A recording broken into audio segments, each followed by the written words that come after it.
Yes, peeps, I've been playing Destiny 2 now for about 27 days, so I'm just going to be giving you my quick review on whether you should pick up Destiny 2 and play it in 2005 or indeed move on to other titles, as they are many. But in this review will be solely on Destiny 2 and my experience of it. So don't take it as fact, but indeed, it shall be a hit. Let's get it.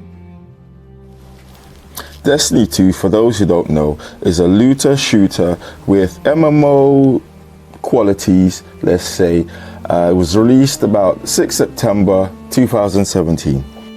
Now, for the visual and graphics, being an MMO player myself, I've played various MMOs, and Destiny 2 has some of the best graphics I've seen in the MMOs that I've had the chance to play. So I would give that a solid 7 out of 10. I wouldn't say it's anything memorable, but in terms of the actual scale of the views and the gameplay, everything just looks so visually pleasing. So that's definitely one of Destiny's strong points here.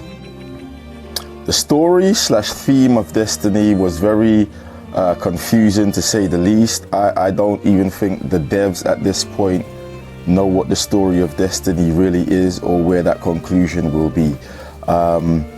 So that comes in at a 4, and deservedly so.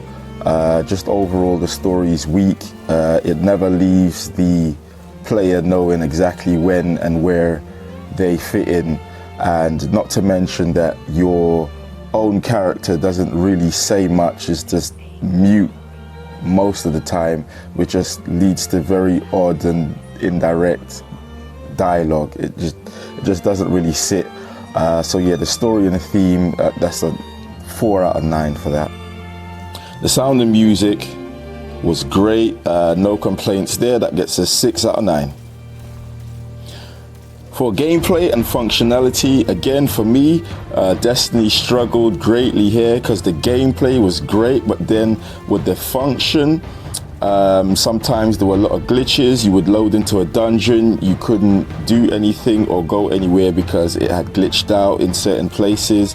Also, the mechanics they put into the game really sucked out the joy, especially with the latest expansion, Edge of Fate. They put this thing called Matter Weave, which just added so much difficulty to the game, and it just made it really unenjoyable, because who wants to play a looter shooter and be a ball half the time?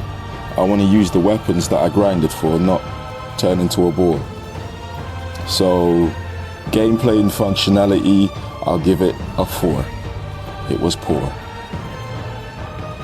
Production quality, Bungie spent no expense when it comes to the Eververse store. For everything else, the quality just seems underwhelming, and like they don't really listen to their fan base or player base, as it were.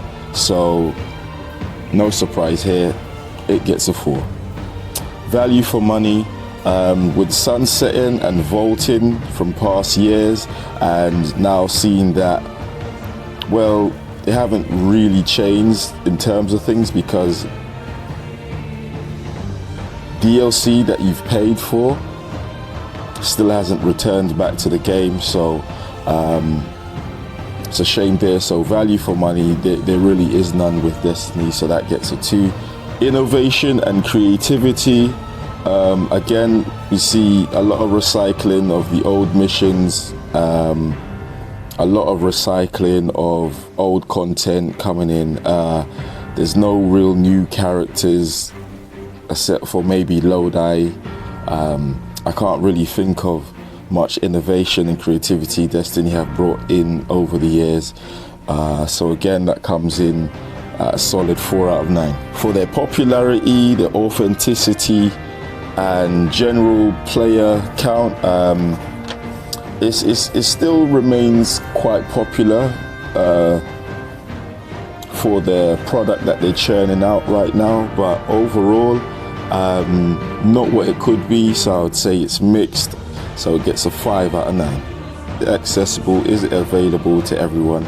Yes, it is. It's free to play, but with so much stuff either time gated and or stuck behind purchases that you need to either go to Steam or your in-game store to purchase, there's not much you can do, and there's not much that is available that doesn't hinder your experience of the game. So yes, it's available, but at the same time you can't do much of what you need to without spending extra money. So again, that comes at a mixed score. I'm giving that a 5 out of 9. So overall, Destiny 2 comes in with a score of 41 out of 81. So yeah, I guess just kind of breaking even. But for the potential of what Destiny could be, it's a shame. And I will not be returning to Destiny, sadly, for all the points that I've mentioned and various others that I've left out. But for this not to be entirely emotional, I just kept it short and sweet.